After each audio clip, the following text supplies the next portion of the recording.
Sure. I'm Bret Robbins. I'm the CEO and game director of Ascendant Studios. Okay, thank you for this interview because it's a very exciting journey to bring this video game to the consoles and also PC. So I want to talk about this journey, these 5 years to make this video game. What is the worst part to make this video game through the pandemics? It was definitely challenging when the pandemic hit. We had all been together at a smaller office, had been working together for about a year and a half, and there was maybe 30 of us at that time. And suddenly had to close the doors. Everyone had to go home. We had to figure out how we were going to work remotely. So we got hit with a lot of technical challenges early on. But the bigger concern was just, how do we keep the passion going? How do we keep, the creative energy that we had when you're all in an office together and talking about the game all the time and sitting together?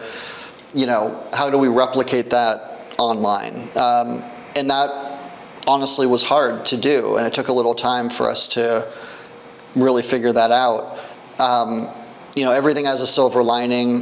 The one thing that really changed for us is we were able to open up where we're going to hire people. So, instead of just looking locally in the Bay Area where I live and where the company was founded, I could look all over the country and all over the world.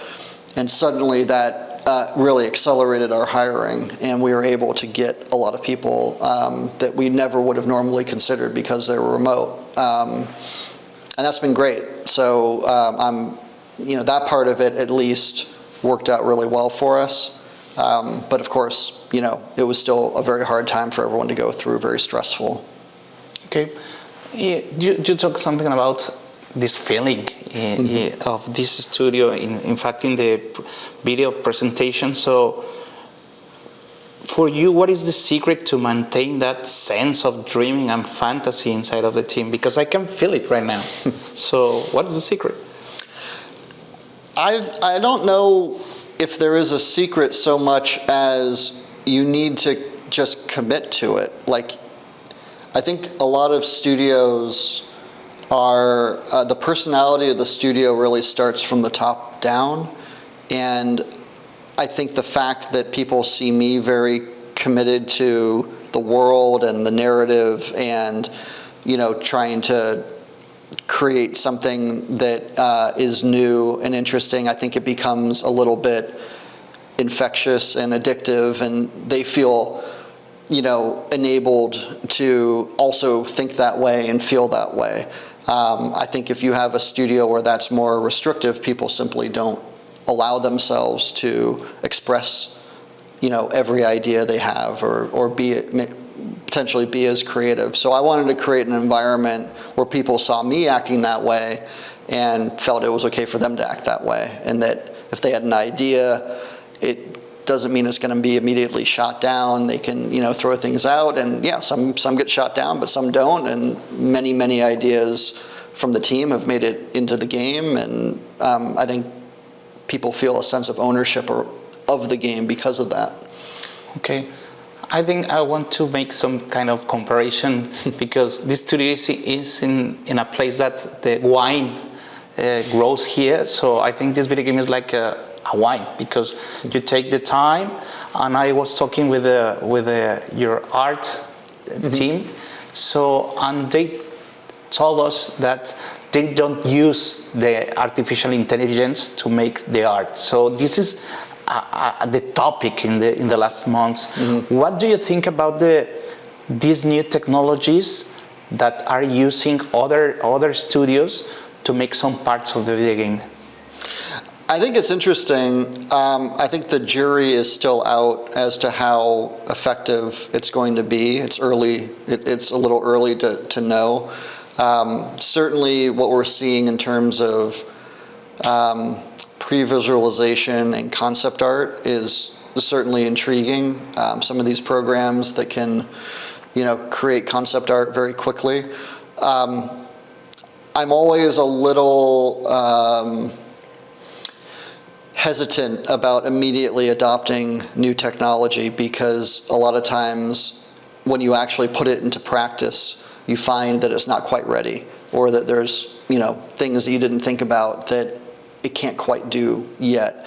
So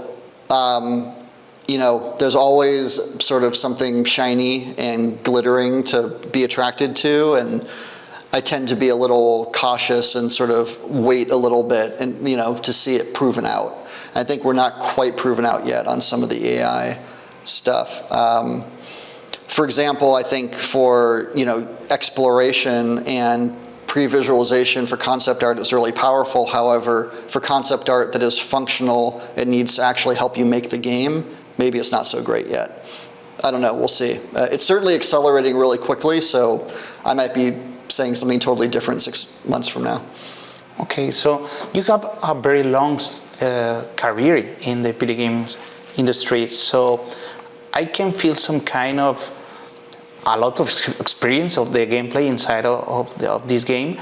So do you take all your experience or simply leave the team take some kind of decisions and you only make the guide to perfect that gameplay? Because it feels so intuitive, it's just very intuitive. So. Right. I mean, I have a great team. The combat team is amazing.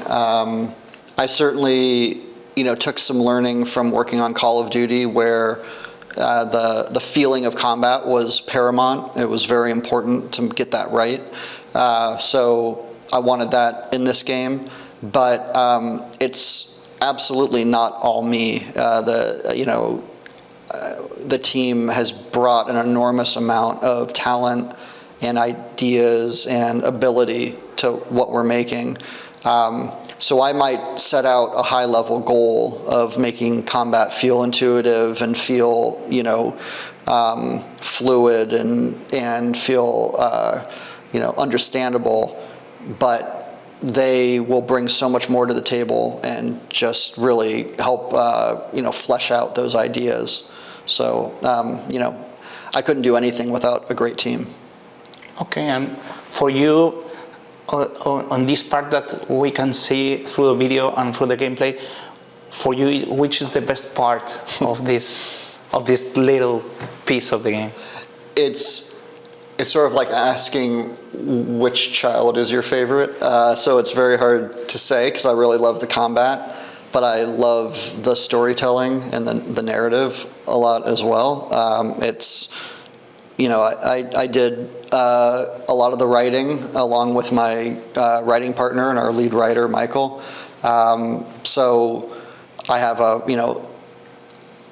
personally, I really enjoy the cinematics and the storytelling and the characters, but I love how fun the game is and the combat and how thrilling it can be to actually really learn these spells and to start to really get into these great set pieces and great battles.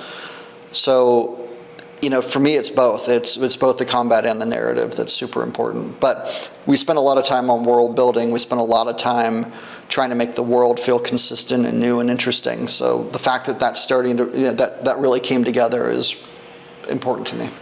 Okay, only two more questions. Steam Deck right now is some kind of the super console. The team is working on the port of this video game in Steam Deck? No, the game's coming out on PlayStation 5, Xbox XS, and PC only at this time. Okay. The last question is, this video game is going to have Spanish dubbing and subtitles in Spanish? Yes, it has Spanish dubbing and subtitles, absolutely. Okay. Yeah. Thank you. I don't have more questions. Cool. Okay.